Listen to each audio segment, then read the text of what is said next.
అధ్యక్ష, ఇది నాకు ఒక ఎమోషనల్ మూమెంట్. ఎందుకంటే 2019 నుంచి అమరావతి మీద శాసన సభ్యులు, శాసన మండలి సభ్యులు అందరం పోరాడాం. అరుదుకు ఉద్యమం చేశాం. అధ్యక్ష, ఆనాడు జై అమరావతి అన్నందుకు కౌన్సిల్లో నా పైన దాడి చేశారు. సభ్యులు కూడా ఇక్కడ వీడియో నేను చూపిస్తాం జరిగింది. టీవీలో చూపిస్తే కరెక్ట్ కాదని నేను చూపించలేదు, కానీ అనేక మంది సభ్యులు చూశారు. నా ఫోన్ లాక్కునేదానికి ట్రై చేశారు, నా కాగితాలు లాక్కునేదానికి ట్రై చేశారు, అవమానించడానికి ట్రై చేశారు అధ్యక్ష. కానీ నిజం నిప్పు లాంటిది ఈరోజు నిజం గెలిచింది అధ్యక్ష.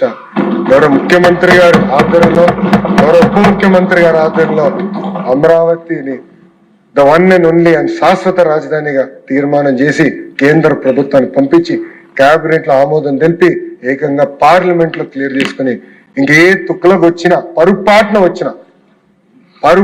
కూడా వచ్చిన